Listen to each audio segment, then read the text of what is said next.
Hello people, it's Suzanne Carson here, speaking from my house on the 2nd of May 2020. I gave us a little talk a few weeks back on taking care of your health in isolation, and this is the second talk. It won't be as long, it'll be very, very brief.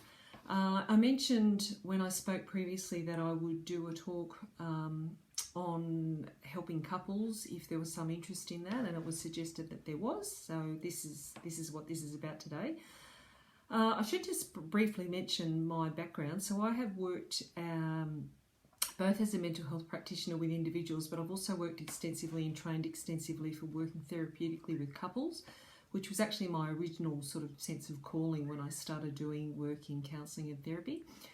So today I got to thinking just about some of the key things that I thought I would mention to couples. There would be loads of things that I could say, but these are just the first things that came to mind when I was thinking about keeping your marriage or your relationship strong in times of stress. So everything I'm going to say is relevant all the time, and it's probably even more relevant under stress, which these times during the COVID-19 period are stressful. So it's about 4 points. Once again, hope it's useful. If it isn't, maybe you could share it with someone that you think it may be helpful to. So the first thing I want to start off with was saying, when I work with couples, one of the first things that I ask them, so couples that I'm seeing are couples in distress, and one of the first things that I ask them is, what do they do to intentionally invest in their relationship? And invariably, the vast majority of people that I speak with that are not doing well, couples that are not doing well, they don't invest in their relationship. It's usually a really big shock to them when I ask them that question and they come up with not much, if anything. They'll often say they used to invest in their relationship, and then often post-children, they started just investing in, the demands of life, including parenting, but they've failed to look after their relationship. So one of the things I would say is, in the midst of all the stresses and strains, be that financial isolation, taking care of elderly parents, or trying to teach your children with homeschooling, don't forget to look after your relationship.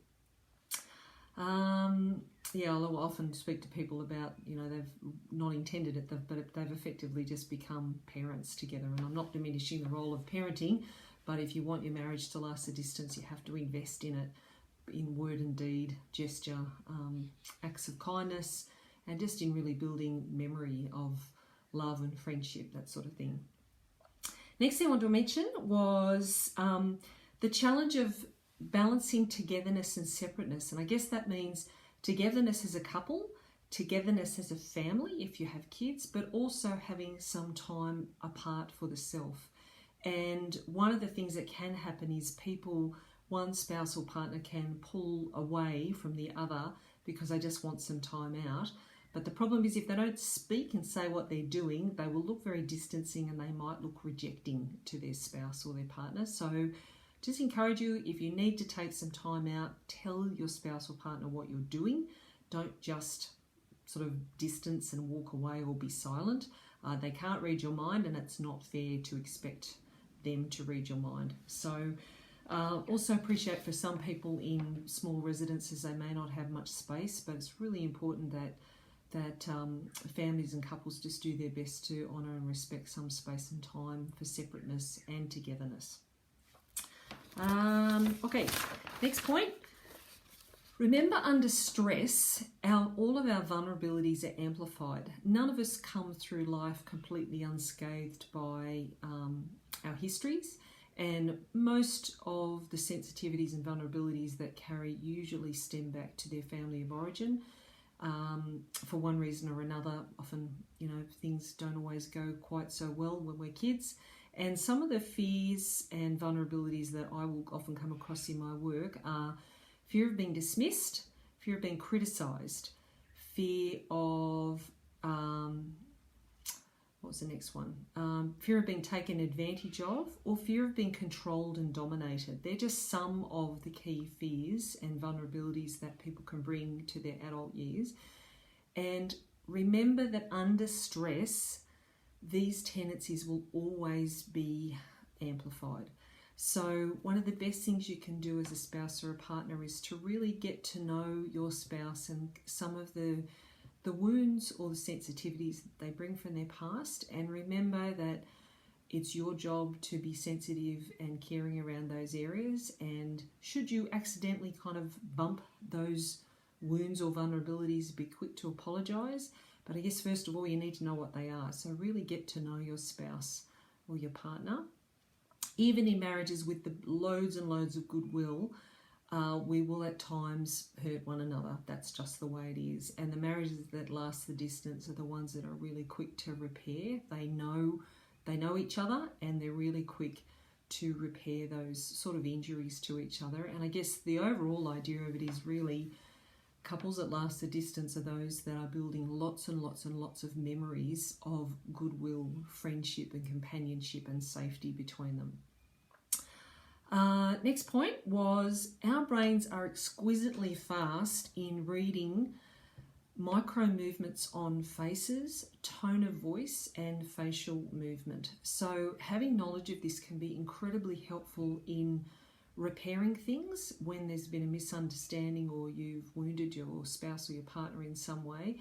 One of the best things you can do is just soften your tone of voice, gently touch them and be face to face, eye to eye.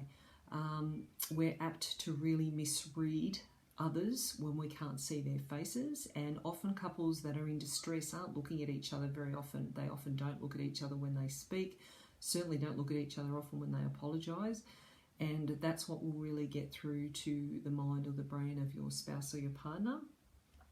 Keep in mind that an angry tone of voice or harsh movement can not only be unpleasant to someone, but it could actually be fear evoking in someone that has some kind of trauma or abuse in their history, which is a talk for another day.